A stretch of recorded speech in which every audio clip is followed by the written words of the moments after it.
C டீமும் B டீமும் அவங்களோட டான்ஸ் பெர்ஃபார்மன்ஸஸ் முடிச்சுட்டாங்க. அதுக்கப்புறமா இங்கே வந்து எல்லோரும் டிஸ்கஸ் பண்ணிட்டு இருக்காங்க. இவங்க கொஞ்சம் ஆக்ஷன்ஸில் காமிச்சாங்களோ அப்படிலாம் பேசிகிட்டு இருக்காங்க.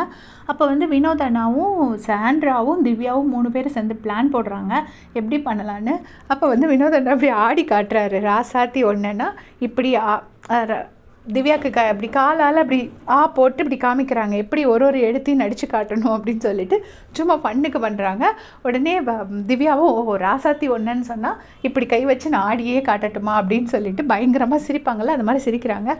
ஸோ இது ஒரு பக்கம் நடந்துட்டுருக்கு. இந்த பக்கம் பார்த்திங்கன்னா சபரியை வச்சு கொஞ்சம் நேரம் பயங்கரமாக எல்லோரும் ஓட்டி ஃபன் பண்ணிட்டு இருந்தாங்க. அப்புறமா சபரி வந்துட்டு நான் வந்து எல்லாருக்கிட்டே சாரியும் தேங்க்யூவும் சொல்லணும் அப்படின்னு சொல்லிட்டு போகிறாரு. ஃபஸ்ட்டு வந்து கனியக்கா கிட்டே போய் ஏதோ ஒரு இன்சிடென்ட் சொல்கிறாரு. அம்மான்னு இன்வால்வ் பண்ணி ஒரு இன்சிடென்ட் சொல்கிறாரு.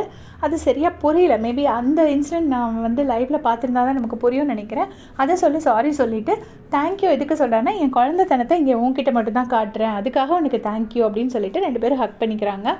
அதுக்கப்புறமா வினோத் அண்ணாவை கூப்பிட்டுட்டு முதலெல்லாம் நீ ஒரு கண்டஸ்டண்ட்டே எனக்கு ஒரு பெருசாக பிடிக்காது, சரி ஏதோ வந்திருக்க அப்படிங்கிற மாதிரி தான் அவனை வச்சுருந்தேன், அதை நினச்சதுக்கு சாரி அப்படின்னு சொல்கிறாரு.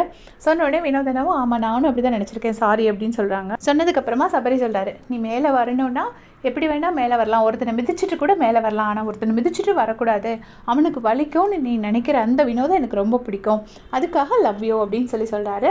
அதுக்கப்புறம் அந்த அனிலுக்கு சாப்பாடு போடுறது அவரும் போடுவார், சபரியும் போடுவார், வினோத்தும் போடுவார் அப்படின்னு சொல்லிட்டு அதையும் டிஸ்கஸ் பண்ணாரு. சொல்லிவிட்டு லவ் யூன்னு சொல்லி 2 பேரும் ஹக் பண்ணிவிட்டு போயிட்டாங்க. அதை தான் அவர் ஒருத்தர்கிட்டயாக பண்ணிகிட்டு இருக்காரு. எல்லாத்தையும் அப்டேட் பண்ணுறேன். தேங்க்ஸ் ஃபார் வாட்சிங்.